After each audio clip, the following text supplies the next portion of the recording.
کمپانیا جنرال موتورز یا امریکی لوی مهی را گهاند که اتومبیلا الکتریکیا نویا و شوی ولد به لیترکا گازه 97 کیلومتر دچید. ریوبر کمپانیا فریتز هندرسون باورد کرد که اتومبیلن به گاز و الکتریک کار دکن هایبردز دوباره کمپانیا پیش برد. اتومبیل که دکانه به لیتر که بنزین 97 کیلومتر مسافه بیچه با مهمیان گوهرنن گرینگ بینه. چاوری تکرین شوی ولد لسال 2010 بکفته بازاره. شارزای کارسازی اتومبیل ربیکا لیندلند بیجید. گره گرینگ جی ام قازانجا که مازن جوی اتومبیل بکت. اجبر که نوه به وی اتومبیل و گردایه. بله جی ام روبروی آمریکانی کاتوند به نیسان سالابت اتومبیل لیفیا الکتریکی بلاوت که و هوندا اتومبیل کانیا هایبرید به نام اینسایت شد که هرچند اتومبیل دی وکی ولت گازی کم صرف ناکن بله نرخی وان 10 بو 15,000 دلار کم تره.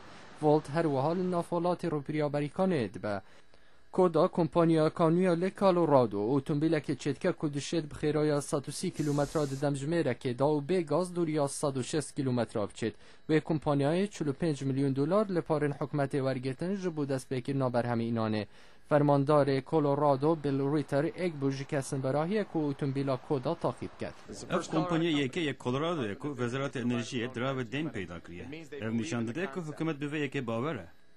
کاردستن کمپانیای هیوی دارن 20,000 اتومبیلا بر هم بینن و نرخ هر اتومبیلا که کودا 35,000 دلار. فرماندار ریدر دبیجید کودا زیان ناگهان تجنگه و بتنه به 6 دمجمه را دیتا شهنگ. تو اتومبیل دبیو دیگه گاراژی یکیدن. اف کسی دینش اتومبیل دخل الکتریکی و انرژی وان بریا هزابا و هزار روزه لخانی وان براده. بکارانه اتومبیل رژه گاز انقلیش صفره. پشتی سزبینا فروتن اتومبیل نوی جنرال موتورز بازار کانوی دکتا آرمانج و پلانا بر همه اینانا اتومبیلا کمپاکت دات نت که نرخ و نزدیکی 4,000 دلاره. حتی که نهاتی را گهاندن که اتومبیلا هرزان لبازار امریکی دین فروتن آن گهدار نجاو راپورتل دنگ امریکا ها تپشکش کرن.